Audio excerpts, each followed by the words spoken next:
All right. Well, welcome everyone to our this term's seminar series. We're launching with great pleasure our old friend, Professor Mirzohid Rahimov. Uh, we have known him almost for 2 decades, and he has spent um, plenty of time here in Cambridge with us, and we have had the great pleasure of being with him in Uzbekistan, in different places around the world.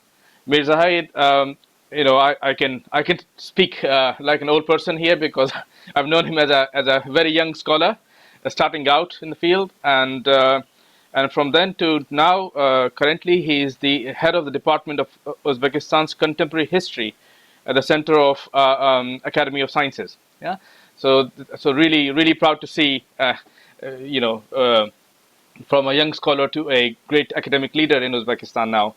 But he has a long list of affiliations. He currently teaches also at the Webster University in Tashkent, a young university, which I'm glad that experienced scholars like him are supporting and teaching at.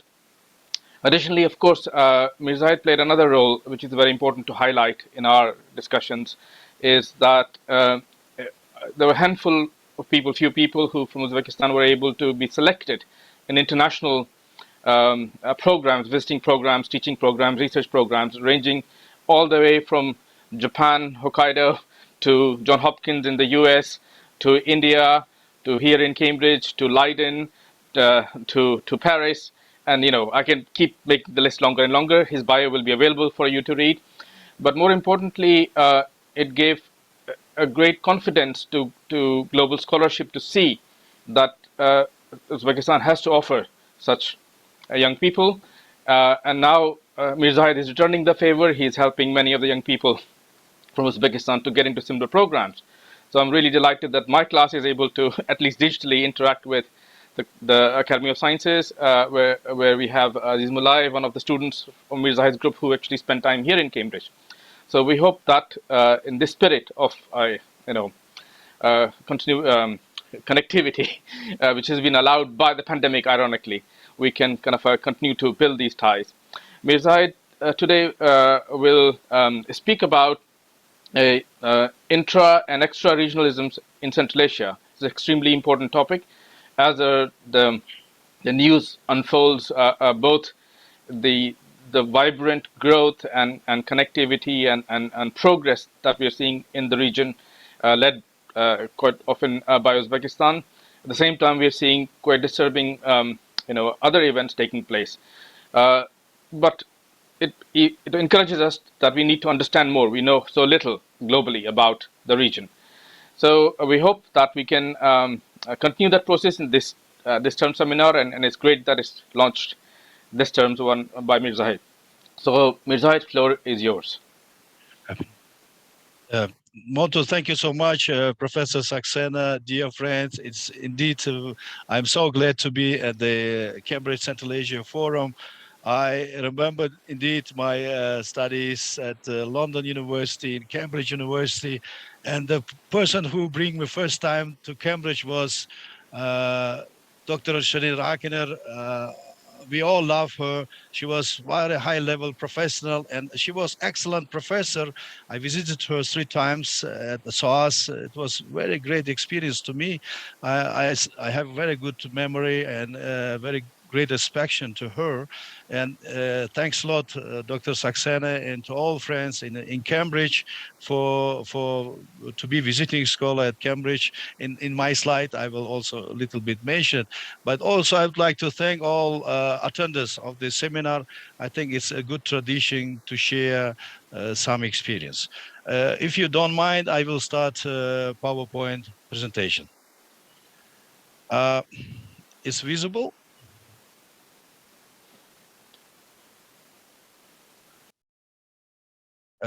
Sorry, it's visible? Yes, it's visible, Mirzohid. Yes. Thank you. So, dear friends, I would like to concentrate on 3 aspects in my presentation. The first is Central Asia in historical perspective of international relations. It will be very briefly. Second, a regional partnership within Central Asia itself.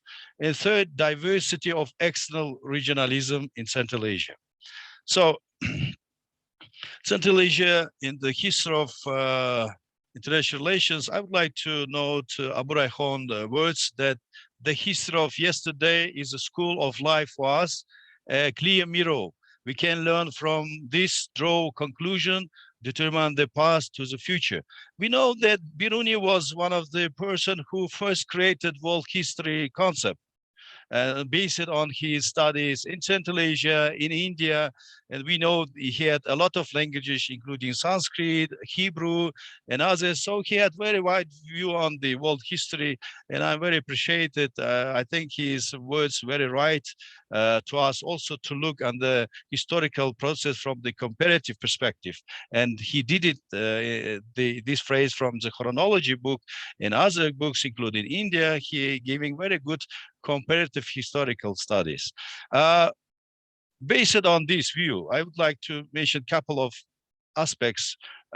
Central Asia had a number of states, starting from Achaemenids, Greco-Macedonian, Kushan, Turkish, Samanids, Karakhanids, Chingizid, Khwarezmian, Timur, and Central Asian Khanates, then Kazakh Khanates, and so on and so forth. So we see all this country mostly was a very multi-ethnic and multi-faith, was very traditional.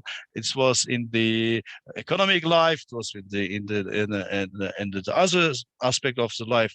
At the same time, region was a center of interaction and from very ancient time. And Professor Andrew Frank used the term centrality of Central Asia, and Ferdinand von Gutenberg also mentioned the critical role of region and the big trade from China to the to Europe. And just very interesting aspect. So region was the center of Silk Road, and Sogdians created unique phenomenon because they created very interesting system. We know that the master of in trade was the Sogdians, and they started to teach kids from 3 years for several languages. And then they make trade, and the final day we see that the Sogdians and Bactrians was the biggest master of the big trade. Even in Xi'an, I saw Sogdian and Bactrian trade houses. Now it's archaeological base.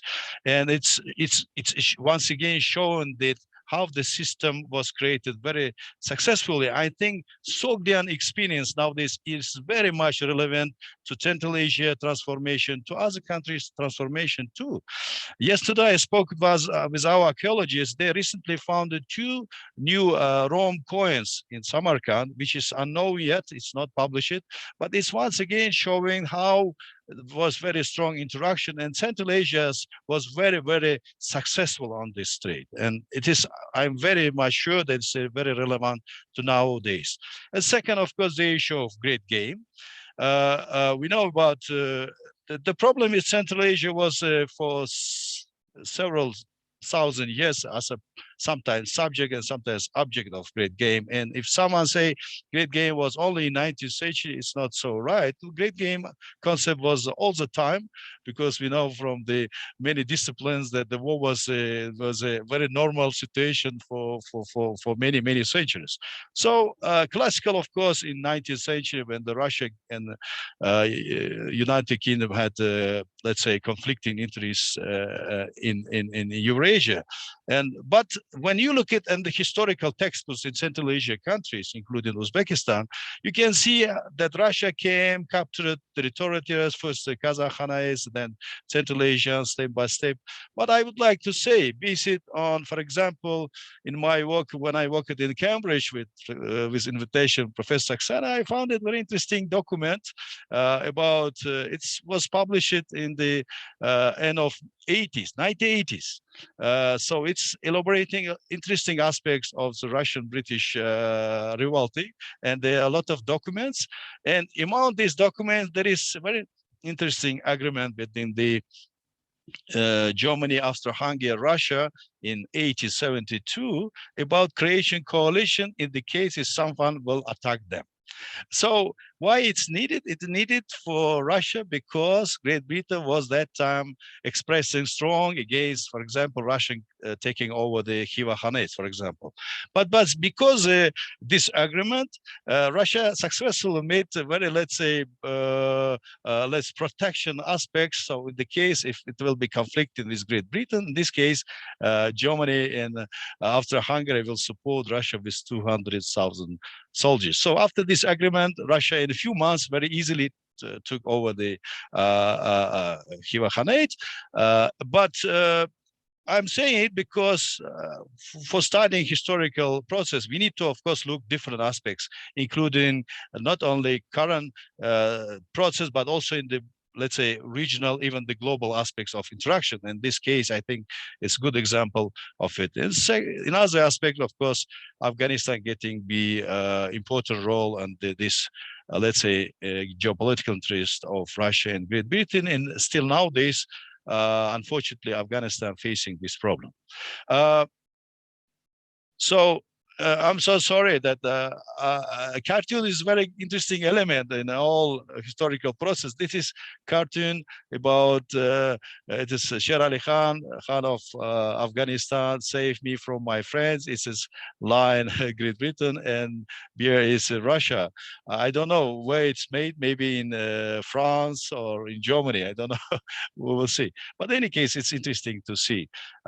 In 20th century was, of course, creation of Soviet Union and Central Asia, creation Central Asian republics. There was part of Soviet Union. It was very big and complex process in 20th century creation of Soviet Union. And Soviet Union quite successfully used republics, including Central Asian Republic with its relation with Turkey, Afghanistan, and they were involved, even they was involved on the, for example, in the other international, for example, in Cuba issues. And we know a successful meeting in 1966 in Tashkent when the leaders of India and Pakistan made first peace agreement. It was done in Tashkent. This is some photos, Fidel Castro visit Uzbekistan. He was several times, and we know that in 1961 Soviet rocket was put it after visit the Soviet delegation leading by the Saraf Rashidov, and still unfortunately not yet published all documents on this issue. But according to the Soviet ambassador memories, but because Sharaf Rashid's personal approach on this, Fidel Castro said yes, because it was very, very much challenges for Cuba at that time. And this is Abdel Nasser visit to Tashkent. It's in the Uzbek newspaper, a meeting with Sharaf Rashidov. And I would like to mention about the Second World War time. For a number of reasons, last 30 years, these studies was little in Uzbekistan, but last few years, situation slowly, gradually changed. And I should say that there is number of aspects which is still need to work in. We started work on it a few years back. In 2020, we published a book, The Contribution of Uzbekistan in Victory Over the Fascism. It's in 3 languages, Uzbek, English, and Russian. So I could say that the number of issues which still need to be studied. For example, let's say, for example, Soviet Union and United States and Great Britain joint work over the Lend-Lease transit through the Trans-Iranian corridor, or Central Asian participation on the European independent movements, including the resistance in France. Still is a number of archive materials is not yet studied. And plus the issue of Agreement Tehran Conference, 1943, the Central Asians played a crucial role, but still, because the document is still not released fully, but need to be analyzed. At that time, these countries worked very, I mean, United States, Soviet Union, UK, and France was working very, very, in other countries too, of course, over against the fascism. I think this is also interesting aspects for comparative historical studies. Regarding the Soviet tradition, let me honest to say, unfortunately, the number publication in Central Asia countries, in Uzbekistan too, when they're showing the only negative picture of Soviet Union. And here we should to be clear and to say we should to divide Soviet tradition the two, the positive, of course, mass education, all these 10,000 schools was created, more than 100 universities was created in Central Asia countries. Social protection, Soviet Union created one of the best social protections that time. We should admit. Industrialization, thousand factories, it's also true. But negative, there is also negative side of this totalitarian system and repression. Monoculture and raw material supplies. It's also true. And we know strategic enterprises was under Moscow direct control. And of course, creation of Soviet Youth. So creating Soviet men, Soviet women, and a little bit restricting national cultures in different republics in different way. So, and post-Soviet time, of course, Central Asia gets independence. They're confronting a new absolutely situation, and because they also had no strong practice on participating of, there was of limitation on the institutional approach, but they're also facing the problem realities of contemporary international system, which was so destroying bipolar system, but not creating fully plural system. So in this case, of course, for them it was a lot of new experience. They joined a number organizations, including international and regional, but there are a number of challenges, similarities, and contradiction with the multilateral cooperation in Central Asia. This is current map of Central Asia, and based on the this is a table of statistics of GDP population of the region, over the 70 million right now. It is 3 times more than it was, let's say, in the mid of 20th century. And there are different GDP system, but as we see, situation could be very, very changed, which we saw recent years in Central Asia republics. And okay, let's talk about the inter-regional relation. Of course, just after collapse, Central Asia tried to form multilateral format cooperation, and Safar Murad-Niyazov was one of the first who initiated meeting on the within the Central Asia, and the meeting was took in Ashgabat. And then there was a different approach, but we here also should take account for Central Asia Republic was priority formation of nation state identities, which it was their considered it's understandable because in the creation new republics, but at this time little bit and that tried to get different model of economic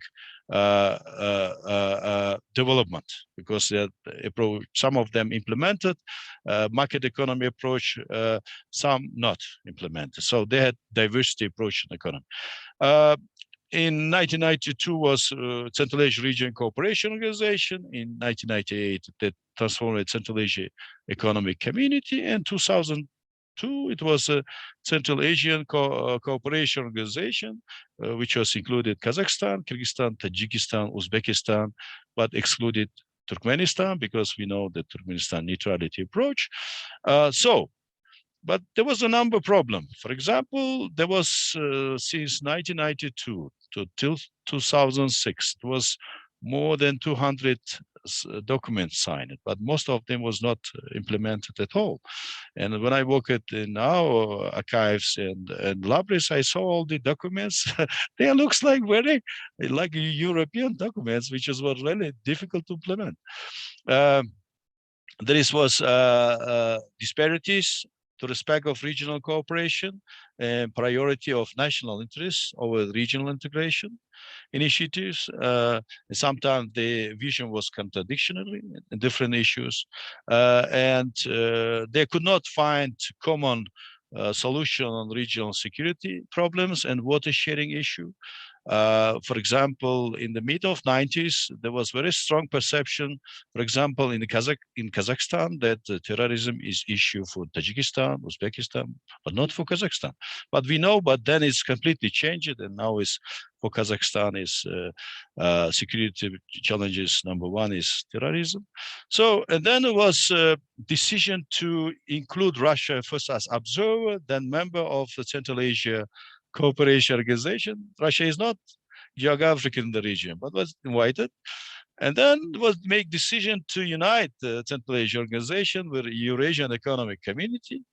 The organization was led by Russia, but it was idea of integration, unfortunately, which was not happen. And documents of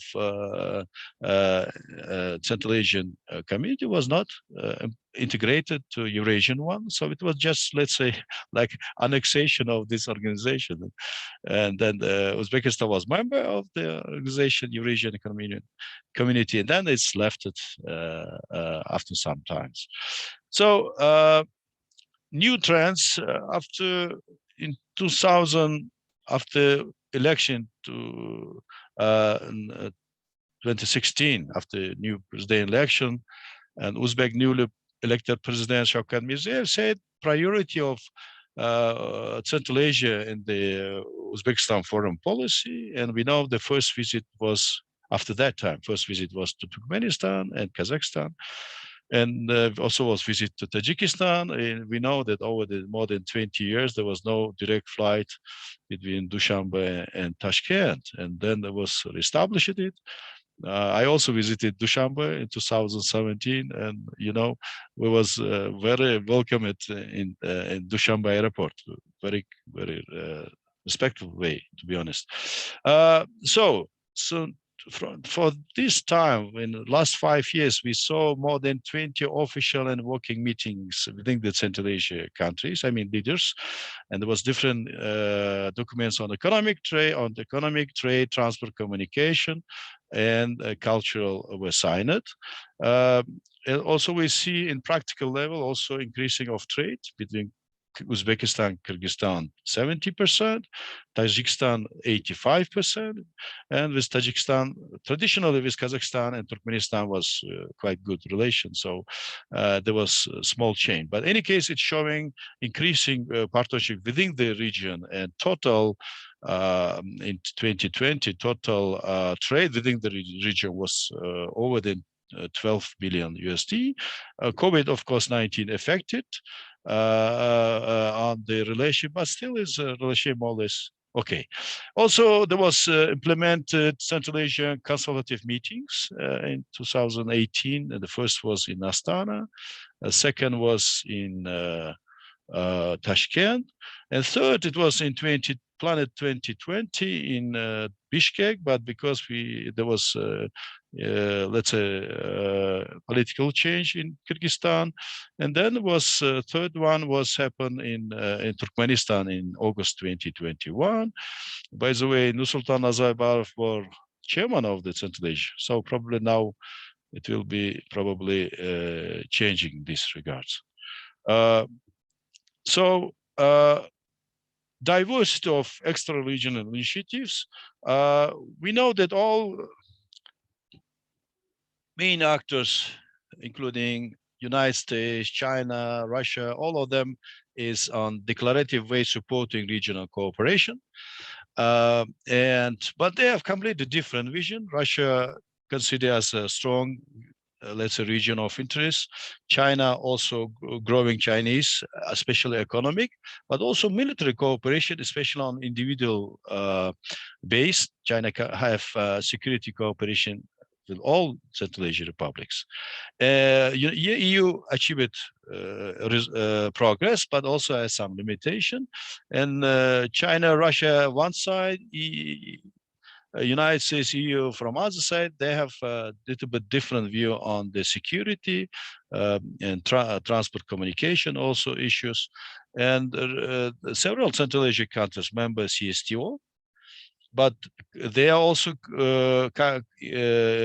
They're also including also Uzbekistan. They are working with the NATO Partnership for Program too. So try to make a little bit balance on this uneasy geopolitical situation. But at the same time, we last 20 years see quite increasing role of number of other actors, including Japan, Turkey, Korea, India, Iran, and slowly, gradually Pakistan too. We know from the main approaches to regionalism, there is several important views. Is functional view of regional cooperation when they emphasize economic unification will ultimately lead to political unification.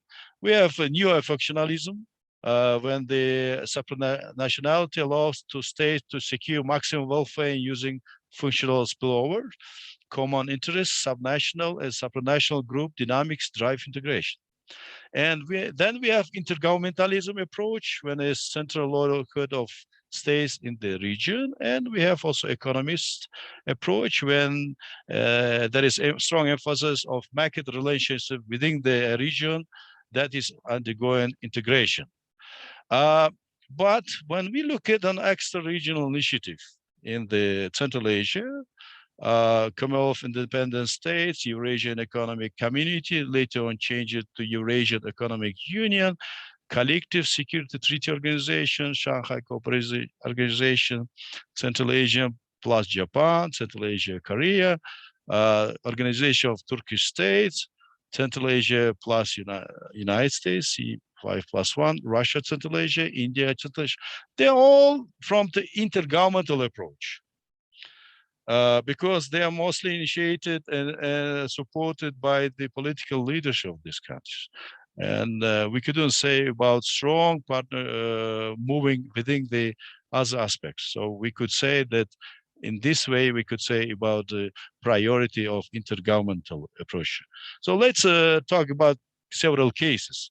SCO, we know it started in 1996 because the boundary issues, limitation, military presence, but it's slowly, gradually passed a number of institutional transformation. In 2001, Uzbekistan was joined as an organization called Shanghai Cooperation Organization.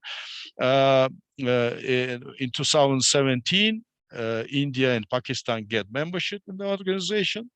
But it's, of course, increased the size and scale of the organization, but at the same time, increased some, let's say, problem issues. Just after membership, after some time, as we know, in 1 year, there was a conflict between the Kashmir and the Pakistan closed air. And I remember I fly daily. It was 6.5-hour flight from Tashkent to Delhi. Usually, Montanos, it was 2.5-hour flight, right? It shows that still SEO need conflict and measuring approach. And yesterday, last 2 days, there is problem also in the Tajikistan, Kyrgyzstan border issues, right? So here is we need to be working on the conflict management issue. And recent in Dushanbe summit was decision to starting Iran's joining to SEO. We will see. But you know, when I was in Kashmir, I had chance to be 2 times at Kashmir University. I enjoyed very much. I took photo of the Jawaharlal Nehru's word about universities. I like it. And this is photo from Gulmarg. It's pity. Kashmir, one of the beautiful places in the world. And it should be center of world tourism. So, but unfortunately, there is conflicting issue. But I do hope, I personally hope, that one day, slowly, gradually, this region will be transformed towards a peace land of cooperation. I do hope. And by the way, Kashmir University is very good. Here is a book which is forthcoming. It's was created by Ural Federal University by partnership with other countries, and so I contributed in this book on historical and institutional development of SEO together with my Russian colleague. It will be come out soon. About Central Asia plus Japan, it is indeed interesting phenomenon. 2004, it was initiated, and the principle was respect of different views, point of view, competition and cooperation, open cooperation, and a level of Minister of Foreign Affairs. But there were several meetings, and we couldn't say it was regular meeting. Sometimes it was postponed for including not only Central Asia reason, but also in Japan, because Japan was too often changing the government. And this second, I could say, a limit of concrete project within the organization. And last several times we saw not the foreign ministers was participating, but at the deputy level.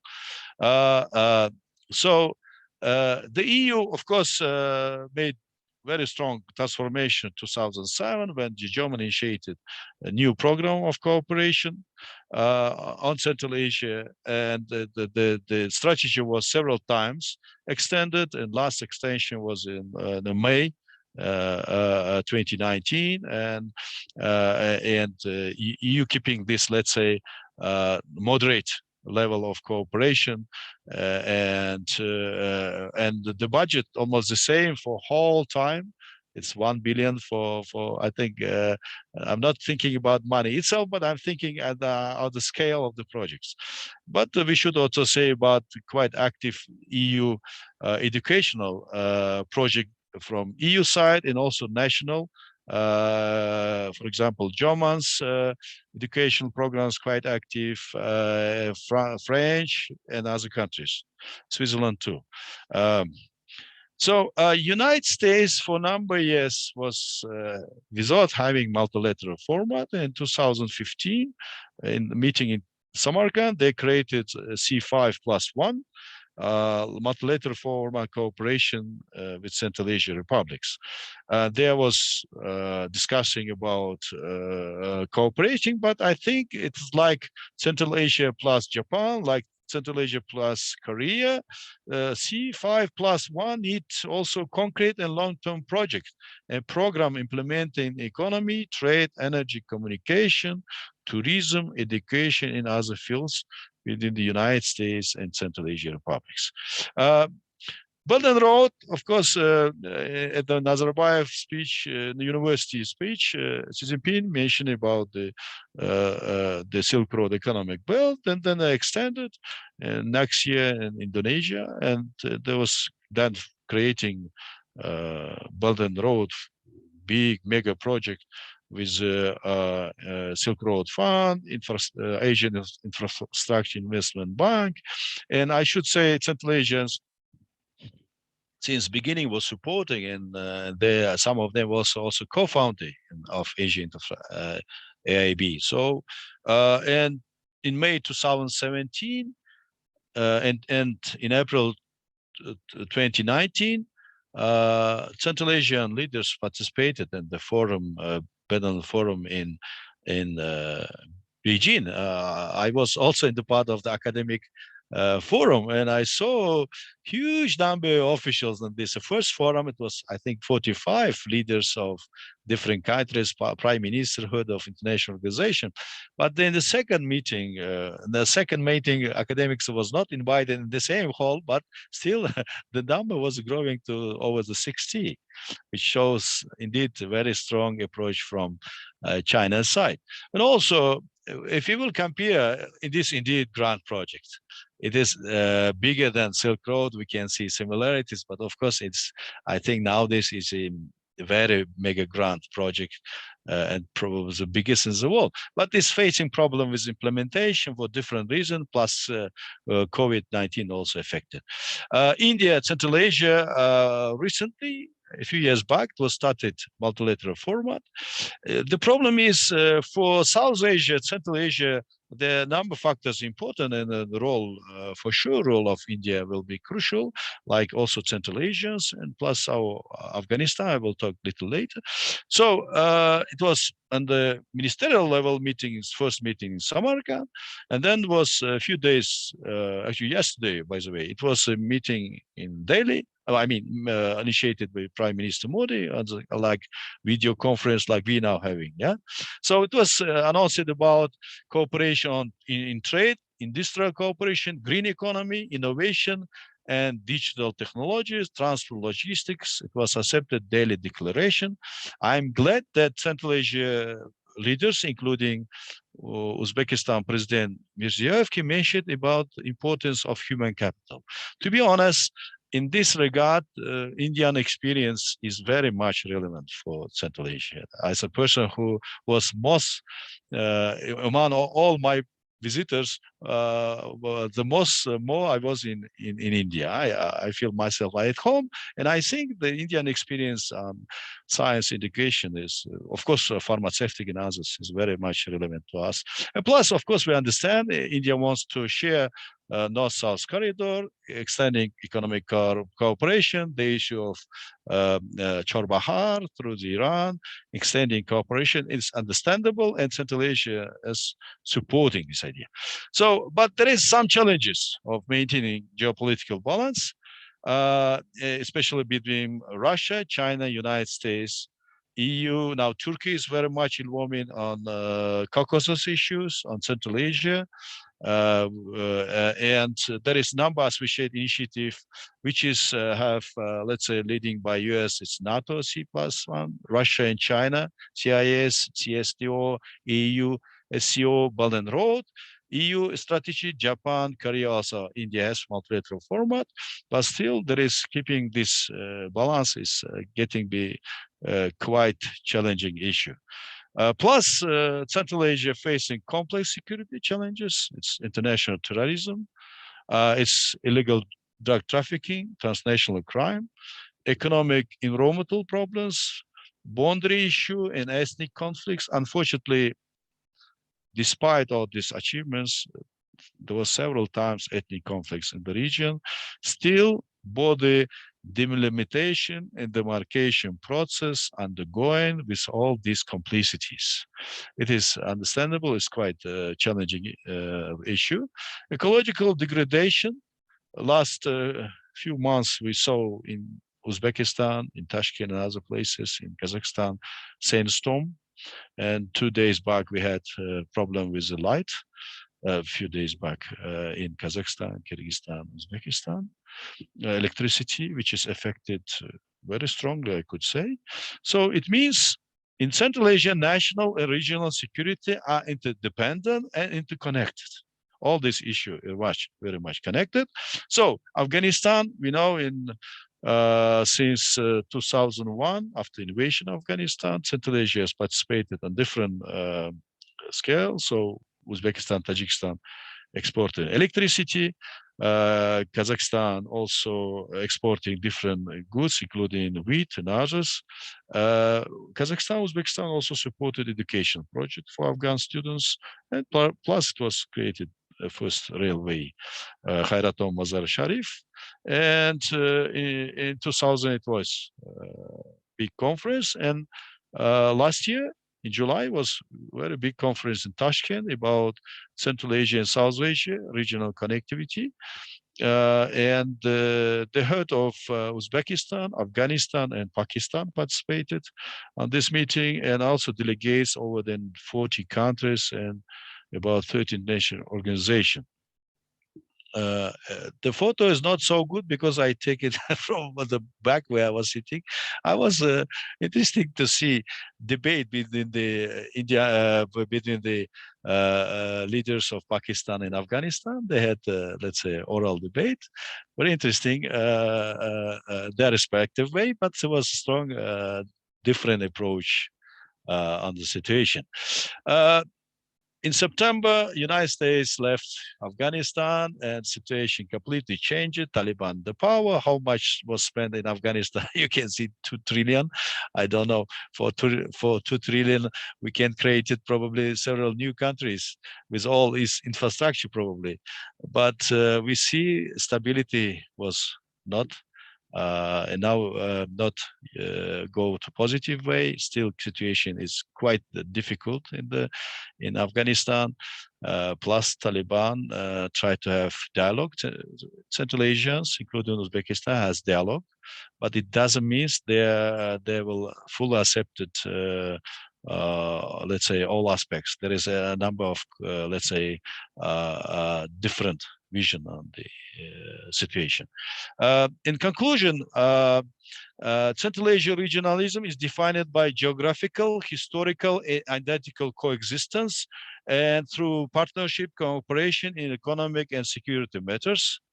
Post-Soviet Central Asia sought new model interstate relation, but Central Asia cooperation has been very weak institutional framework and has gone through the several regional integration initiatives. Prospect for cooperation in Central Asia will depend on ability to carry out reforms and common projects. One of the main challenges for providing security and stability in Central Asia is maintaining geopolitical balance, as well as creation of multi-level system of partnership with different countries and international organizations. When Russia and Ukraine had the conflict a few years back, immediate trade Central Asia with Ukraine was decreased many times because it was stopping communication. So wherever conflicting issue is of course affected on its part in any part of post-Soviet states, it's affecting on Central Asia too. So Central Asia participation in the development of new links to the east, west, south, and north, there potential for regional and trans-regional trade cooperation that will facilitate foreign investment. Strong regional communication network will strongly contribute to global interdependence. And I also would like to use famous Greek philosopher Solon's remark: if we want to know where we are going, we must know what we want.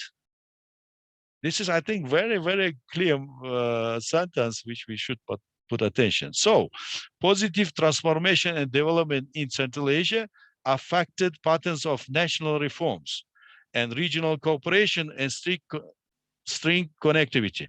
Without proper internal reforms, we never could to be very much connected regional level. If you are following general regulation in your country, you all the time can follow the common regulations too. So there are global and regional challenges today. To a large extent, the interests of external states in Eurasia are driven by the contradictory interests. Last, I don't know, 10 years, United States and Russia, United States and China is getting in the very high level contradictory situation, which is of course negatively affected completely the whole world, including Central Asia. However, strong international partnership with Central Asia states is needed for democratic and economic reforms, new technology, innovation, and attracting foreign investment. Current and future transformation in Central Asia will depend on interlinks between regional and global issues and challenges. And some ideas. First, it's necessary and large academic partnership and joint projects on Central Asia. Comparative regional international studies. It's necessary to analyze the process for correlation and mutual influence of national, regional, and global issues. Last few years, I think Professor Saxena will prove it, there was a number of European projects on Central Asia. There was also several French, British, and German projects which were successfully implemented and jointly worked with Central Asia. And I think we should continue this tradition of academic mobility. I'm sure it will be beneficial to all of us, involving also Japanese, Korean, Indian, Turkish, and other scholars on this process too. Secondly, developing regional cooperation system in Central Asia, which should include all dimensions: political, military, economic, educational, ecological, water sharing, tourism, and others. Water sharing is getting year by year very crucial. 2 days ago, we see that even simply electricity issue getting be also, I mean, energy issue getting be very crucial to all human activities in all republics. Third is Afghanistan is international regional factor for security and stability. And here, of course, needs strong economic, political process, inclusive transformation. This is, I'm sure in this case, Central Asia experience, Indian experience. In India, you can see president, prime minister. They are different from different beliefs and ethnic groups. It's very normal. The same, I think, this experience could be useful for Afghanistan too. And fourth is it's necessary in large Central Asia interregional and multilateral partnership, which will make positive change in economic situation in Central Asia and other regions. This is a couple books. This I mentioned about Volkswagen project, and together with Professor Zeidelman from that time, Gisen University, Professor Sunatullah Jambaboy of Tajikistan, and me, we published 2 books jointly about Central Asia. With my friend Anita, she's here, I think. Thanks to Anita, we published a quite interesting book on South Asia, Central Asia cooperation, much before when the conference took part. And then we worked also with our Russian friends, Institute of Oriental Studies. Nargis will, I think, approve it. We published a book on новейшая история Центральной Азии, проблемы теории и методологии. And with Korean friends, we published jointly a book, not only Korean, but Russian and other countries, Indian friends, we published a book on South Korea. So thank you so much. Let me stop here. Thank you, Mirzohid. And I'm really happy that you covered the whole range of things which we've been trying to talk about, both in the classroom as well as what's happening, in the news and everything else. So a lot of the background that will be very helpful for enriching the discussions. While people are thinking of questions, I just wanted to reflect on 2 points. One, I wonder what you thought about them. So first is a kind of a complex thing which has always perplexed me, that whenever we discuss relationship with South Asia and Central Asia, we immediately talk about the problems of the conflict and other things that are happening in the middle and so on. And the idea of the shared border or the pathway cannot be ever realized in a productive way.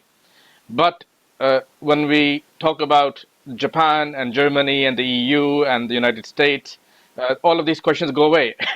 There is no problem for all those countries who don't have any border or whatsoever, or will ever have any border, for hopefully, to work quite productively with the region. So this question, I think, is something we really need to engage with, that why we think in this way and only in this way when it comes to the regional countries.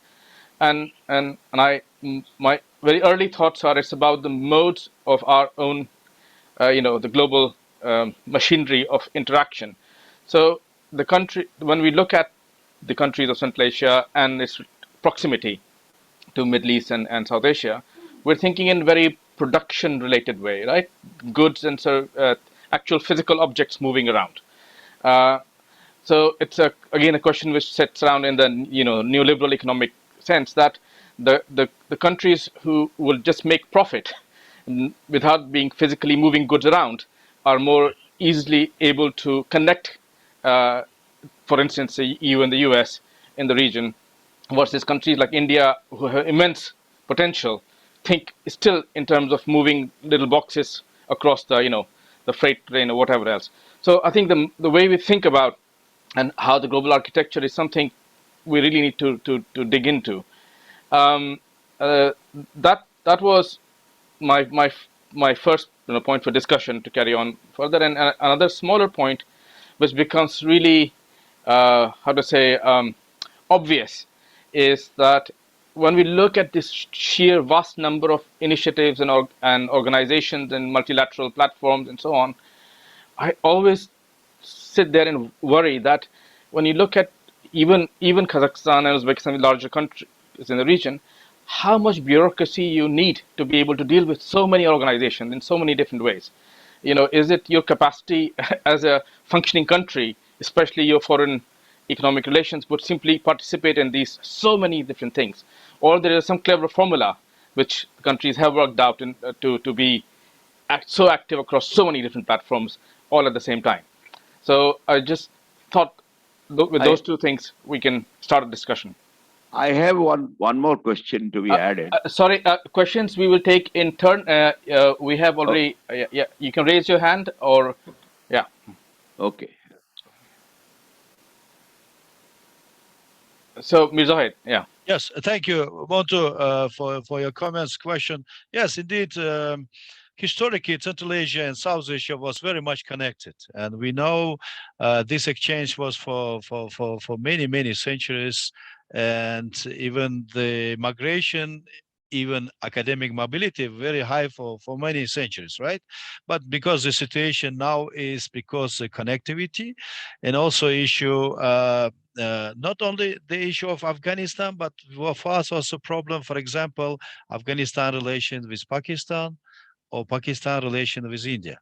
But I am sure that one day, I hope so, some issues through the legal should be solved. It was very much during the Mughal time, quite interesting coexistence, right? And people can move. And then in Bukhara was a number of Indian bazaars. The trade was good. So I do hope we will reach it. But, yes, development, it should be national sustainability. Your system should to be effective. We saw in some countries that some group of people making billion, but we should to make strong our national economics on the way of national sustainability. And here, I think, education play a very crucial role. I couldn't say situation with education in Central Asia countries, including Uzbekistan, is very good. There is achievement, but a lot of problems. So we should to create base, which is what Sogdians created. That time was no problem with the moving, right? Trade moving, money moving, people moving, yes, experience moving, technology moving. But nowadays we are facing, so I do hope slowly, gradually it will be solved. But there is also a number of problem relation connected with the relation with other actors, including the European Union. We couldn't say everything is fine. There are a number of problems. But one thing I'm completely sure that if we are academic community in Central Asia, we will work very closely with the European, Asian, diversity Asia, including Middle Eastern countries. One day we will achieve and we will contribute it to development. We should to share good experience. Some of group people too much love money. I don't think so. It's effective to the society. But America has the best universities in the world because not American government, but because the Americans, ordinary people, rich or not to rich, they created this system, right? And the same we could say about other countries. So one day, I think it should be national mobilization on positive transformation. Everyone wants to see their children to study at a good university in your country or other countries. But it is a very positive approach. So I do hope that all these resources, they should to be go on development of these countries. But we shouldn't forget that the resource is limited. And now a number of countries facing limitation, and Central Asia is also facing. So I think we need to little bit broad perspective.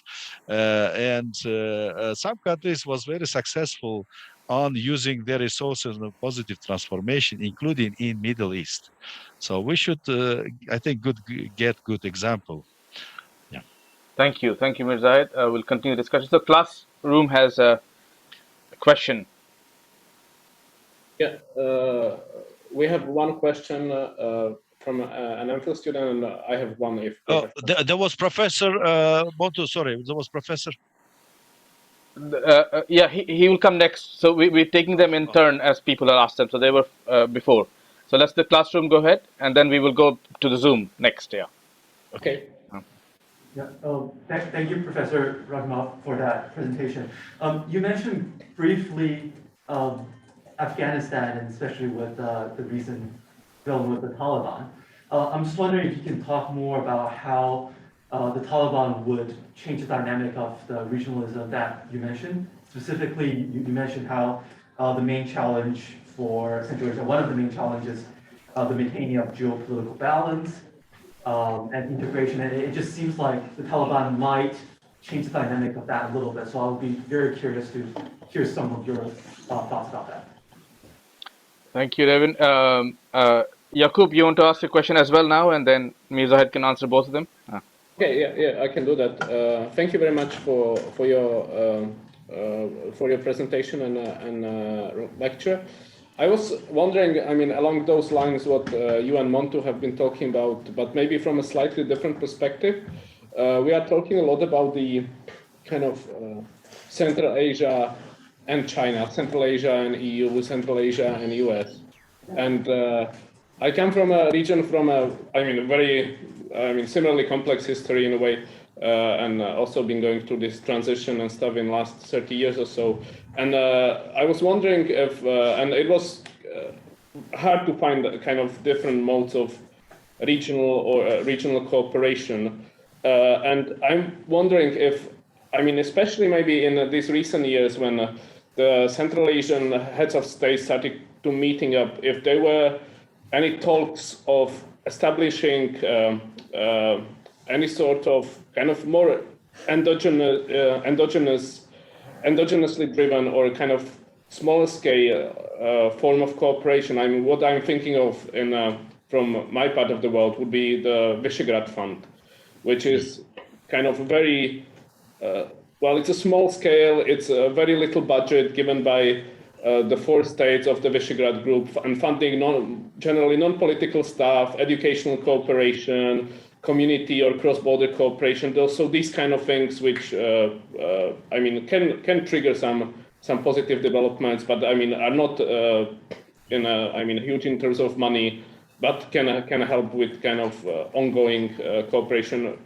within the countries and not just necessarily with the kind of external world. I'm just thinking a lot along these lines. If you have any insights or thoughts on this, I would be grateful for your answer. Thank you. Thank you. So Mirzohid, 2 questions, one about Afghanistan and one about regional cooperation. Yeah, thank you. Well, as Karol Deutsch said one time, for any government, security is very comprehensive issue, right?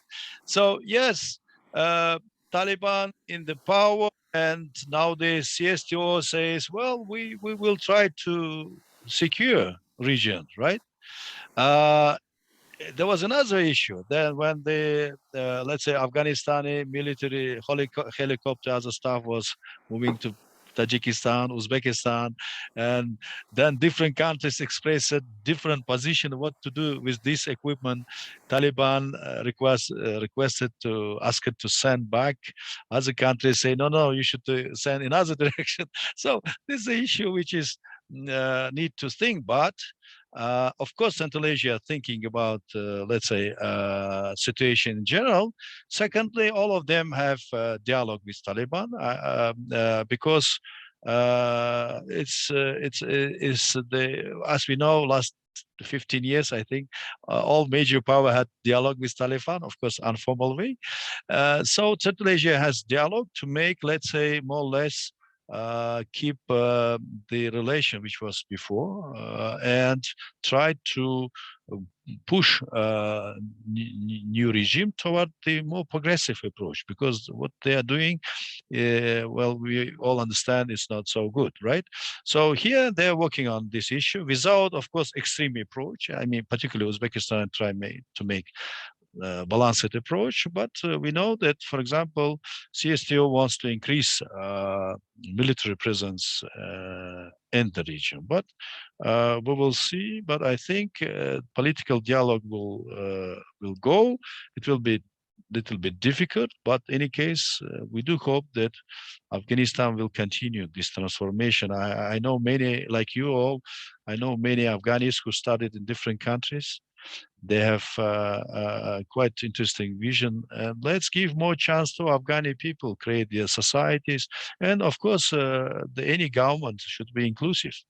They're all people in Afghanistan, despite nationalities and beliefs, it's Afghani people. We should respect, and the political leadership of Afghanistan also should respect it. And regarding Yaqub, you asked a very fundamental question. I all the time supported it, that it should be a small initiative which will give concrete results. Let's say we face a problem.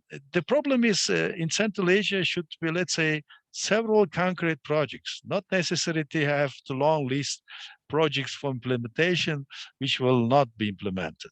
So for me, is, for example, creating quite open mobility issue within the region. Second, of course, we know we're sharing the same ecology, the same environment. Why not have concrete working institution on it? Energy issue. You know, for Uzbekistan, it's very convenient to buy oil from Kazakhstan, but we are buying from Russia. Yeah, not oil, but benzene, gasoline, right? So the same should be very, very effective economic, let's say, form of partnership when everyone is enjoying this situation. And I'm very skeptic when a long list all these roadmap of implementation. I saw all these roadmaps with different countries. It is very difficult to implement. It's the same, say, for Professor Saxena on me. You both should publish 10 books in a year, but we are all sure that we can publish only one, right? It is very difficult to publish 10 because it's too much to work. The same I'm thinking about integration. So I think it should be defined several spheres when they can easily implement it and realized concrete project, not necessarily huge. Let's start from small but effective one. Well, actually, the interesting thing is the Sir, I want to ask a question. Yeah, sir. you're next. Your question is next. Sure. I just wanted to make this comment that the good stories which actually work are often not reported. Only the one we talk about are the ones problematic. So please go ahead with your question, Mr. Patnaik. Sir, I am an advocate from Bombay, and I am a student of international relation in Bombay University. So now my question is, looking to this security threat by Taliban government in Afghanistan, what will be the future of INSTC in North-South corridor? Right. Thank you. Professor, thank you so much. I have been in your university. It's very nice university. So, as you know, TAPI pipeline was started during the Taliban, when Taliban was first time in power, right? Mm-hmm. So it means there is some very pragmatic vision within the Taliban. Mm-hmm. As understood, Taliban is very diversity people, diversity vision. But still, in the first time, there was supporting, and we will see, because any transport communication is beneficial for Afghanistan itself too. But India in this regards more pragmatic, and now is very much putting attention on trans-Iranian corridor regarding relation between the India and Central Asia. But of course, Pakistan very much interested, and there is now several corridors and railway initiatives connecting Pakistan with Central Asia, and plus China involvement on it. So Afghanistan is, I'm sure when they will start get more benefits, they will support this idea. But let's see. I'm not sure, but if they will be pragmatic, it's beneficial for Afghanistan. Thank you, Mirzohid. So we return to class and then to Nargis after that. So class, there's a question.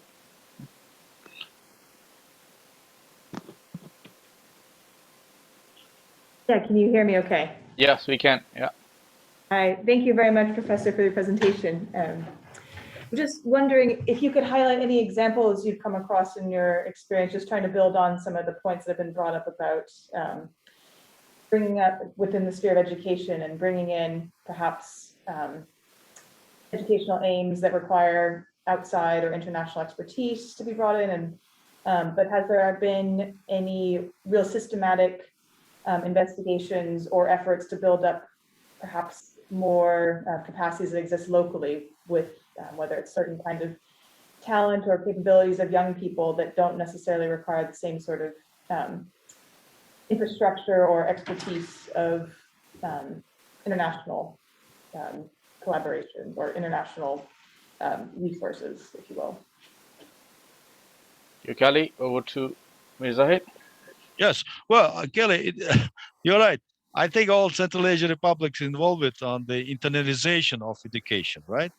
There is different high schools, different models, high schools. By the way, the Turkmenistan president, Safar Murad Niyazov, was the first who implemented president school system in Turkmenistan and created, based on the, let's say, international standard. Nowadays, yes, reforming of education in different spheres is going on. In Uzbekistan, for example, last few years was a very strong move towards sending students for bachelor, master, PhD, different countries. In a more scale, it was created fund, EDU fund, and they're supported to education. The same in Kazakhstan. But, you know, I think priority should be improving educational system within the country. Starting from kindergarten, then the high school, high school, and universities. I think it's better to do good university in the region, of course, with a partnership with other countries. And Uzbekistan, last 5 years, it was opened around 30 branches at different universities, if I'm not correct. Please, but it's quite good. I'm myself is second year teaching at Webster University. I think I found it very, very interesting. I saw faculty from different countries, from Slovenia, Slovakia, from India, from Serbia, United States, Canada, and so on. So I enjoy it. I think this is the example when it will be contributed. And once again, as one time Americans did it successfully, we should have good university within the region. Thank you. Nargis. And then I go. Okay. Hello, can you hear me? Yes, Nargis, we can. Yeah. Wonderful. Thank you very much, Mirzohid. I really enjoyed today's presentation. It is kind of very big picture of Central Asia. And my question is absolutely linked to the previous answer about university system education. When you just said that we need more universities, more diversity universities, more different universities within the country, within the region, that's a very good trend. But it's interestingly linked to your previous saying about intergovernmental approach. Intergovernmental approach in terms of regional and, yes, regional development. The issue is intergovernmental approach. Governmental approach in general, it's a very kind of Western, again, sample of approaches. The intergovernment, again, from the same set. I was just thinking, because with our Central Asian experience, do we have something different? Yes, we do. We did. Actually, it's a very kind of, you mentioned about Sogdian, you mentioned about circulation of knowledge during, for instance, Babu's time, etc. I was thinking that Western system of knowledge is a very link to the synthesis of knowledge and power, or will to power. This is Nietzschean stuff. I was thinking that we don't have this kind of set. We had a different one. We had the knowledge and practice that again linked to the locality more. And from this point, what about cultural component of this regional, internal, extra, and internal division that you're talking about? Do we have any potential to involve cultural component and make this horizontal movement of famous cosmopolitan stuff that we had before? Thank you very much. Very broad question, I know. Thank you so much, You know. Nargis. Very appreciated. I think this is the most important issue. You know, no one knows what's the nationality of the Sogdians, but they created very global phenomena, right? Of connectivity, people, art, skills, right? The same, I think, as much as we will go in the region toward, let's say, common vision as a heritage of humanity in the region, we will win it. When you put it, 15 people from Uzbekistan, and look it on them, anthropological analysis make it, you will find that they have very different vision, right? It means because 1,000 years interaction of different ethnic groups, we have now different republics. So I think culture should be considered as a human culture of our region, or even wider. You know, when I'm in India, I still feel myself like at home. I think probably, I don't know, cultural aspect of, or psychological, cultural aspect of my understanding, probably. It's the same. And unfortunately, nowadays, I see some extra nationalism. I think this is negative approach. Once again, the good example, Neza, Biruni, Nal Al-Kharizmi, they are thinking about their ethnicity. They were thinking about little bit constructive things, right? So I think we should to put attention on it. As soon as we will forget about our narrow ethnic approach, we will win it, I'm sure. And Dr. Saxena now better Bukhara than me, and Bukhara is very much cosmopolitan, right? And for century, this is, by the way, European college system had inherited a lot from the Asian madrasa system, right? So it means during 3,000 years, there was very strong interaction between the European civilization, Asian, and also African, because Africa, especially on North part, was very much involved on this issue. So I think we should now try to look on the issues a little bit broader. Yes, thank you. Thank you, Mirzohid. So, Aigul, would you like to ask your question yourself? Are you? Hello. Yeah. Thank you very much, Professor Rahimov, for your interesting presentation. I have a question concerning the intra-regional cooperation in Central Asia in terms of the recent events in Kazakhstan. Like it has always been told by the experts that in general, Kazakhstan and Uzbekistan could become the drivers of regional cooperation even after the consultative meetings were launched and everything. And there were also a lot of sayings that now Central Asia could develop these intra-regional these meetings, etc. And now after the January events and the help of the CST organization, what do you think how the general configuration in the regional would be changed and how it would influence in general the interregional cooperation? Thank you very much. Thank you, Tina. I think you asked it very. That was Aigul Kajanova who asked the question. Oh, sorry. Yes, I saw. Okay, Aigul. Thank you, Aigul. I think you asked it very difficult question. I understand. I don't know how to right answer to your question, but I, like many other in Uzbekistan and other countries who has a friend in Kazakhstan, was very disappointing with this instability issue. And there are many factors, of course. I don't know why some organization or company can increase for 100% of price in one day. If you will ask any economist, he will say this is stupid decision, right? To change the price for 100.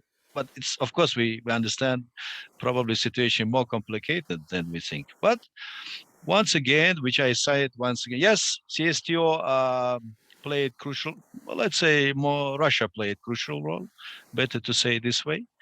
I don't know, I'm sure in coming months, years, we will see more publication about details. If it's power conflict within the Kazakhstan, it's very pity. But I strongly think that in Kazakhstan and other countries need law-based political system. If someone had two offices, then you should leave.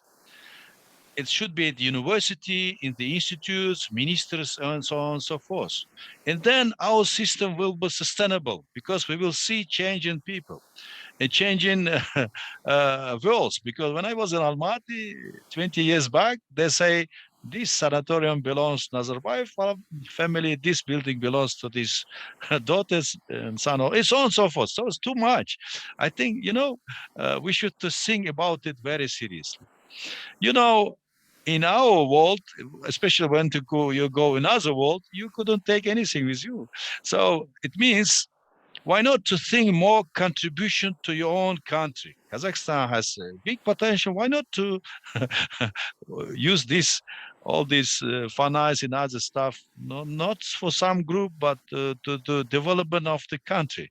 I'm thinking this way. So we need to first, I think, very strong political system based on the law.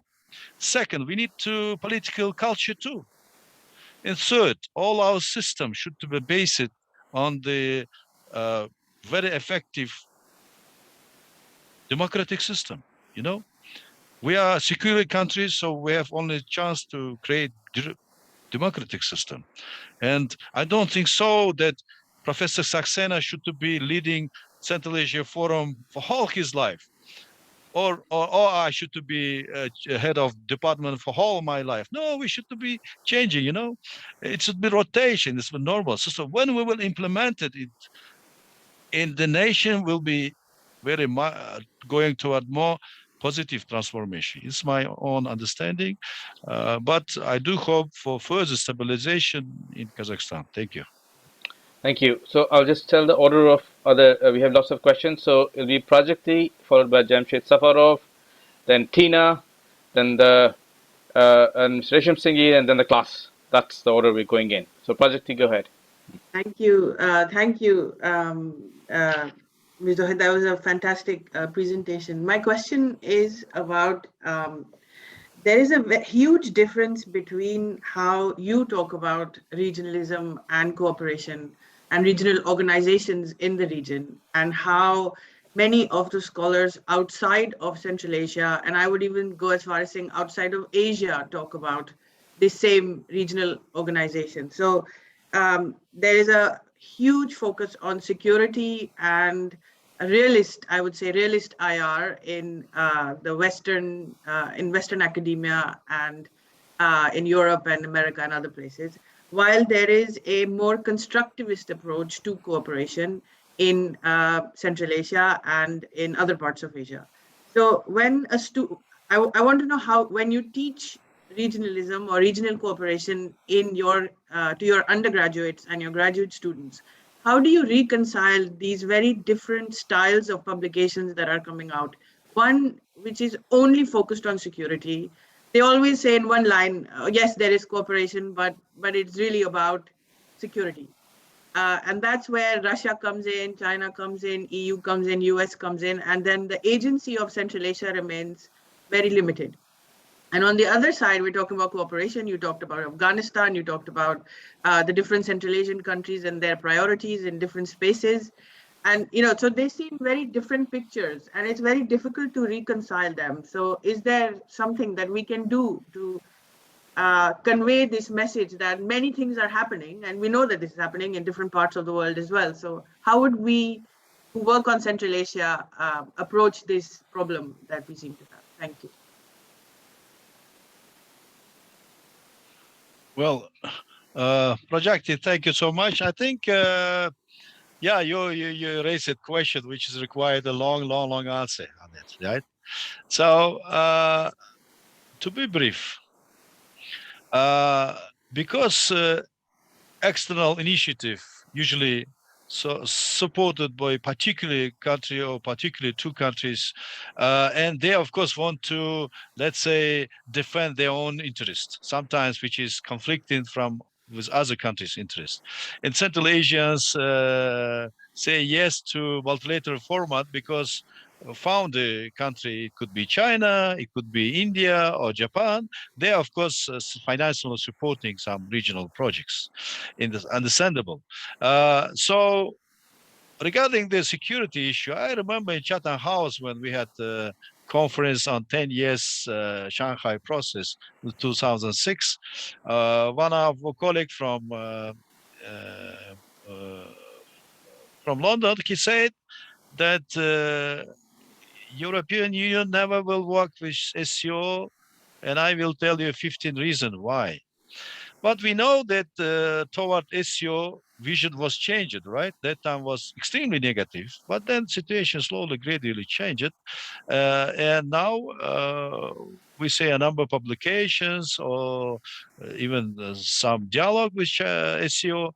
So this is a, let's say, vision is changing by time when they see some, let's say, results. We couldn't say SCO as a, let's say, military organization. They have diversity of the projects.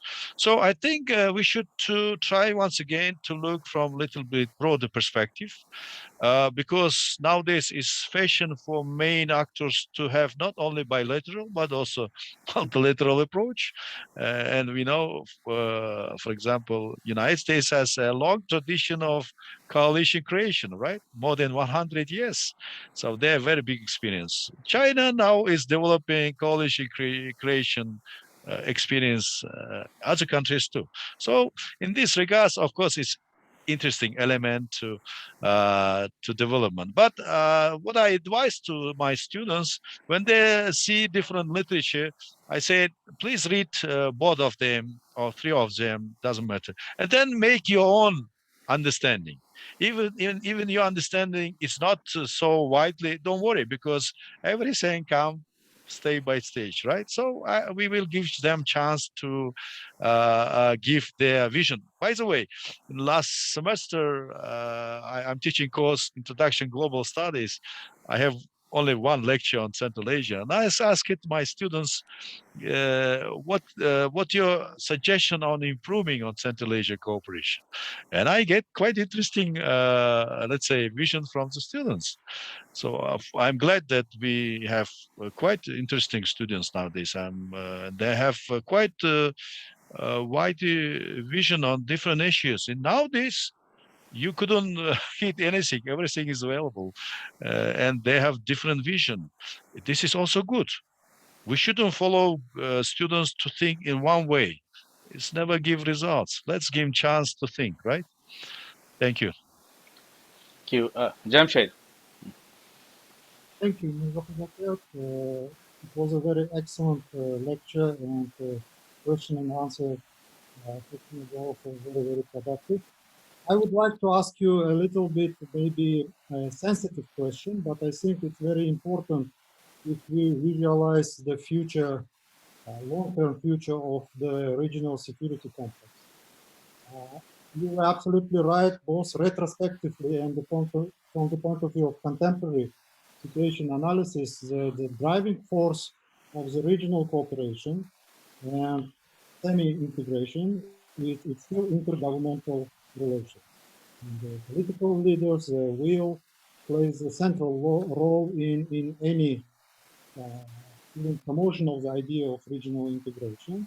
And it, of course, stipulates that first and foremost, it brings more closer economic and trade cooperation. And it's, of course, supported by the geographic determination, by the demographic situation, by other factors which will force all of us to integrate economically, both of you, from the point of view of infrastructure, connectivity, and etc., etc. But when it comes to the political and security integration, of course, it's problematic, and it will probably remain problematic simply because, as you well know, the notion of nationhood, ethnic and national identity is still prevalent in the national policy of each country, almost in the very traditional neo-romantic style, because we still see it as a path to the universalism and to the postmodern world. And of course, it will prevent sort of notion of the regional unity from the political supranational point of view. But at the same time, you would agree with me that from the grassroots point of view, although we still perceive ourselves from the nationhood and ethnic identity view, but there is a growing narrative of the Islamic unity, of the religious unity. It's not necessarily related to the heritage, but to the more modern perception of the Islamic and religious unity, not only in Central Asia, but globally, I would say, yes. What do you think that in the mid-term or long-term, would it serve as an impulse or motivation for more closer political and cultural integration within the Central Asia, or vice versa, it would cause governments to work more closely on the security cooperation? It's not necessarily in the style of the military blocs, not institutionalized, but much more closer with regards to meet the challenges which such narrative, grassroots narrative could create in the future. Thank you. Thank you. Jamshtika, thank you. Dr. Safarov asked a very fundamental question too. Yeah, to be honest, realism vision that any government working on survival, any country working on survival, well, I could say it's reality for Central Asians too. Let's be honest. A few months ago, when we had sandstorm, we understood that situation within environment quite tough. And then we had a few days back situation, let's say, with electricity. And for whole country, its effect, I mean, both three of countries, effect was quite negative, right? For economy, to the people, social life, and so on and so forth. Which means now I think crucial will be for all Central Asian republics keeping sustainability of national transformation. It's one priority. Second is there, as much as we will have implemented good model internal transformation, it will be good example for working in the multilateral format. But we see situation looks like more romantic now, what I'm saying, but situation is getting be difficult because US, Russia, US, China conflicting is very much now affecting on Central Asia. And last several years, CSTO position is increasing in the region. And if coming months, we will see new military base of CSTO, let's say in Fergana Valley region, it will once again demonstrate that it is very strong move. So I think it's the best way. You said about national identity issue, what we saw, Jamsteka, nowadays in Central Asia, it's very much narrow approach to identity. The good approach, which was a little bit much more previous centuries, when they never asked your ethnic identity, they asked about the city of origin. This is civic approach, right? I'm right, Monto, on this issue. So we say we should implement this. We are all Central Asians. Let make diversity of identities. Central Asians, Kazakhstani, from Almaty, is the same. Central Asia, Tajikistani from Dushanbe. So once again, it is the region of the homeland of whole population. We should accept this way, plus including culture and education. Unfortunately, education need to be improved in this regards very much. When we will create it, new generation who will thinking a little bit broader, it will be effective. But in realistically, now Central Asians facing quite a number of challenges. And they here need first an internal improvement and a plus improving in the multilateral level. But in the case of one single country's domination outside, even in the security, of course, it makes disbalance on relation with other partners too. Thank you. I mean, I will. I think it requires a broader conversation. What Jamshid said, but at the same time, we do have plenty of examples to reflect on historically, because history doesn't necessarily set in stone for what will happen in the future. I would say that if we simply look at, for instance, the case of the so-called Arab world, and we sitting here, even Central Asians or South Asians or British or whatever, we think of it as an Arab world.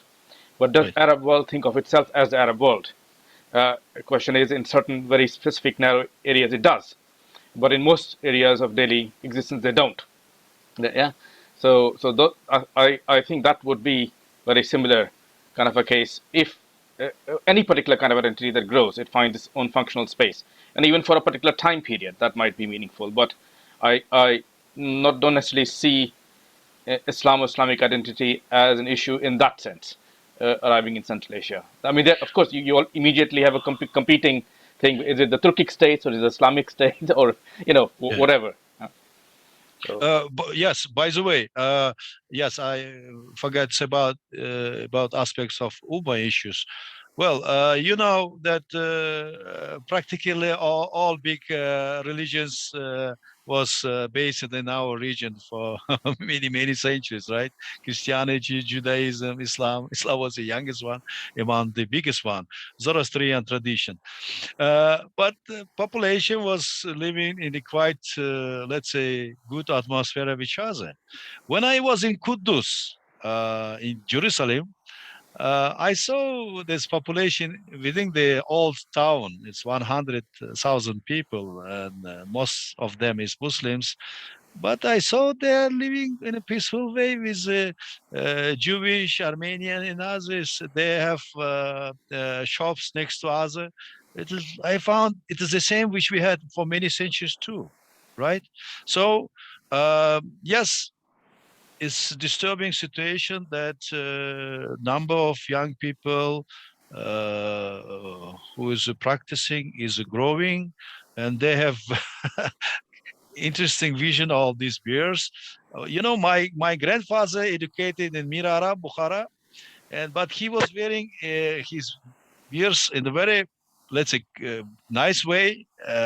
He regularly visiting hair cutting, and it should be this way. And I sometimes saw a lot of young people, you know, I respect people's beliefs, but we shouldn't forget that we are creating secure state. The Central Asian is secure state. We shouldn't forget about. I say to my students also, I respect your beliefs, but you should respect others too. So should be, I think, mutual respect of will, and we should be careful with the general religion issue, I think. Thank you. Yeah, a little bit, Monty. I think that in the nearest future, the biggest challenge of the political discourse, both internationally but also in the region, is this balance between secularism, which is chosen as our way of nationhood, as our way of development, as our passage to the modern world, and this discourse, the balance between secularism and the growing tendency, the growing narrative of the more theocratic approach to the nationhood. Because generations are changing, and as late Dr. Shirin Akner predicted 10 years ago, that this challenge will grow and grow, and we as academics, expert practitioners, should be prepared much more seriously for this challenge, both nationally and regionally. And I think this would serve as a motivation for more closer inter-regional cooperation, not only on the economic issues, but also on the cultural, educational, and security. Thank you. Okay, Yes. we will take the last three questions in a row, and then we can try to answer them at the same time. But just to again say, for Jamshed, the word secular is not something as simple as people use it. It has a very different meaning for different people, and the way it's used in the West is kind of exclusionary way. And mostly in the East, especially in India, when we grew up, secular meant that it's absorbing and celebrating all different ethnic and religious beliefs and so on. So it has it's used very differently in different political contexts and different linguistic contexts and so on. Same as nationalism. These are we need to unpack for a specific period, person, area, what these means, rather than a generic use of them. So anyway, Tina, then Resham Singh, and then the class. Keep your questions brief. We only have like 10 minutes left. Hello, many thanks. Thank you so much for your excellent lecture and for your kind willingness to answer our many questions. I want to inquire about the existence of policy awareness and planning at the governmental and intergovernmental level of the need to provide a framework for development and implementation of joint activities towards achieving common development goals and policy exchanges between subnational regional policy actors for cooperation across the borders. All right, Mirzohid, we'll just take all the other points and then you can answer them all at once. Otherwise, it'll take a long time. Mr. Resham Singh, please. Hello, good afternoon, Professor. This is a very interesting lecture and it's quite informative. I like this. But at the end of the day, what I'm just thinking to find out from you, you have mentioned EU, China, Russia, India, Pakistan, and all the other countries. But you have hardly mentioned anything about Brazil, Argentina, Australia, Nigeria, Kenya, or Somalia. Is there any reason about that? Okay. Do you think they question. don't have any interest in the Central Asia? Okay, we'll come to that. Okay, now the class. Question by Ainsley. No, sorry, by Yinfeng. Thank you, Professor. Excellent presentation. I have a question. You have muted yourself, the class, Yakub. Sorry, I got distracted. Sorry. Thank you, Professor. Excellent presentation. I have a question regarding the SCO. You mentioned that the Shanghai Cooperation Organization is not acting sufficiently to some of the conflicts, including my own observation, including the recent January unrest in Kazakhstan, in this and the border conflict between Tajikistan and Kyrgyzstan. In this event, SCO seems to not acting enough. In your view, what's the reasons for the weak performance of SCO in these regional security events?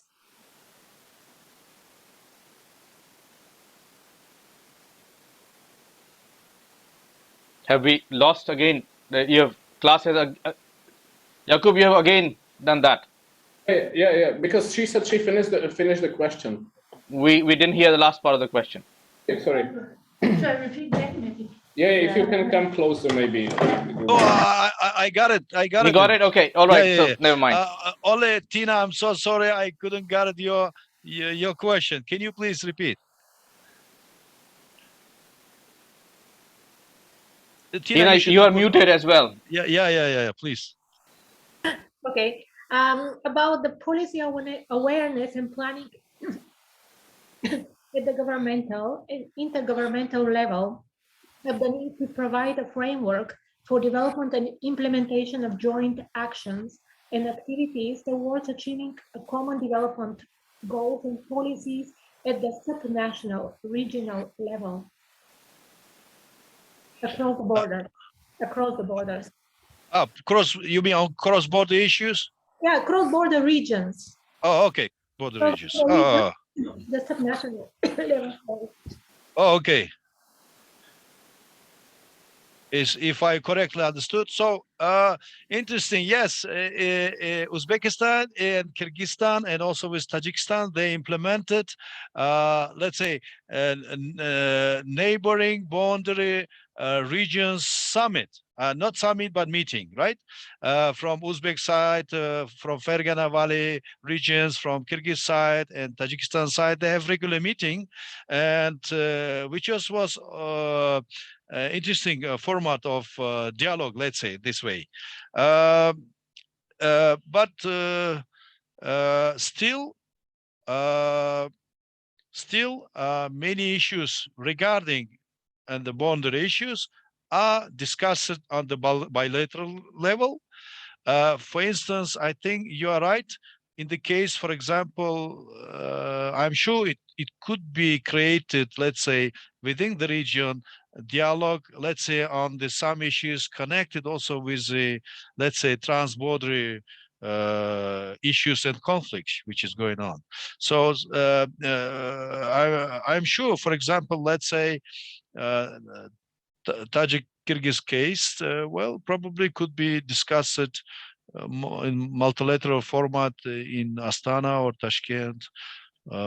So we will see, but this is probably in perspective stage. More active on its CSTO.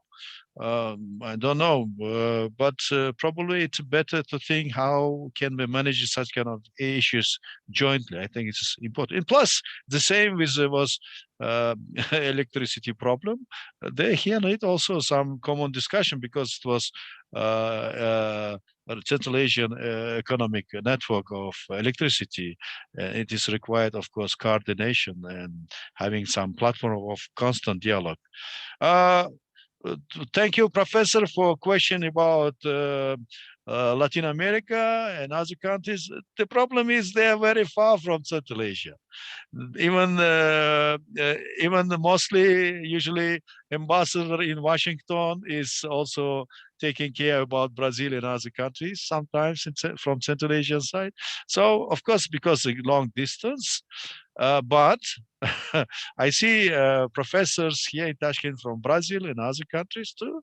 But the main challenge is, of course, a distance. But you can find Brazilian coffee in Central Asia. You can find. Thank you. Thanks very much. Thank you. SEO, Kazakhstan. The problem is SEO never said that we will work on the military conflicts or internal conflicts. They're trying to, let's say, make distance on it. So why probably the position on STO was not involving on the direct on the Kazakhstani issue. But maybe there was consultation also with Russia also, because Russia was main actor in this during this time. Once again, it is very much connected also with, as I said, political system of Kazakhstan. It should be effective political system. Thank you. Thank you. Yes, it's a very important thing that we, Prajakti and I, try to do, and you say, but somehow everyone always wants to involve SCO as a military bloc. They keep saying that and saying that and saying that. It's incredible how to, and they write books about it. And you say, where is the evidence? Yeah, absolutely. It's like become a joke. Yeah, absolutely. So anyway, so class still has a hand up. Is there any further question from the class? Oh no, we just didn't take the hand off. Okay, all right. But is there a question from the class? You have the last word. I don't think so. Just thank you, maybe. Okay, maybe. Okay, he doesn't really want to thank you. Oh, all right. Yeah. So yes, it's almost lunchtime here in Cambridge, and dinner time in Tashkent. Exactly, and sadly we are not doing it together, but hopefully that will change soon. Absolutely. And thank you so much, Mirzohid, for sharing, and hopefully we can repeat this and many more things together. Yeah. Thank you, and thank you everyone for joining. Next week's seminar will be announced. We may have a slight change in the program.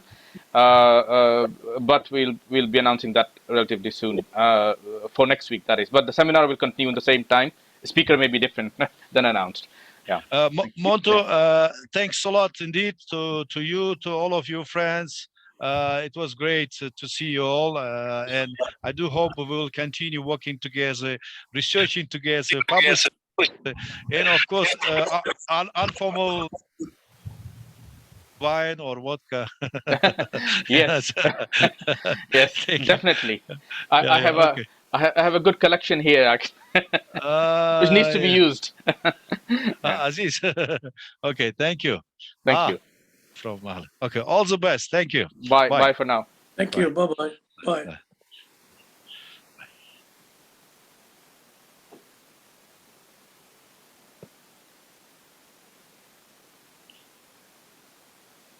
Okay.